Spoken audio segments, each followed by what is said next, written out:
I want to toss it over to CBS 13's Laura Hafley, who has been talking with investigators, getting more on the investigation and also on the suspects who they are looking for. Laura.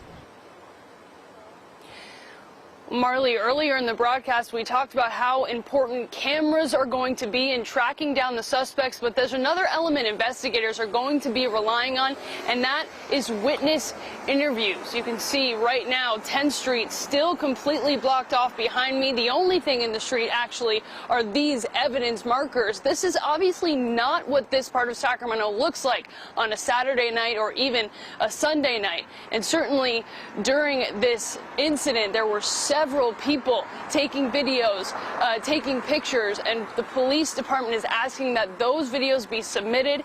They want to talk to witnesses to help them track down the suspect. And we did get a chance to speak with one woman who heard gunshots go off earlier this morning, and she also spotted a firearm and had the wherewithal to call police. We heard the shooting from inside the car with the windows rolled up, just pop, pop, pop, pop, pop, pop, pop. And then we heard and saw people screaming, running. But right in this enclave on the ground was a black handgun with an extendo clip, just sitting there.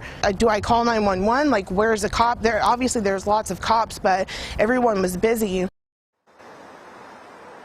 That's exactly who police want to hear from. Anyone who saw anything in the early morning hours that has to do with this incident. Now, just to give you an idea of how long investigators have been on scene, you can see at least two or three police vehicles behind me. You can see flashing lights in the background. We have watched several shift changes for the Sacramento Police Department. Officers on scene here saying there's been at least 2 shift changes over the course of the time here on 10th Street. Obviously, this crime occupying a large portion of the Sacramento Police Department. And Marley, you just mentioned they may not be opening this scene until 4 a.m.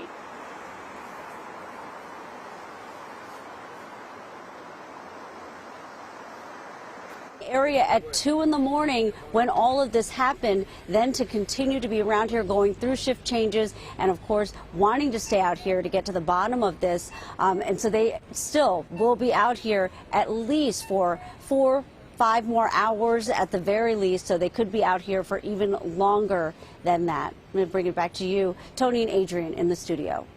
Great to hear that there's an update on when things might reopen. 4 a.m., a little more than 24 hours after all of this chaos unfolded. All right, Marley, thanks so much.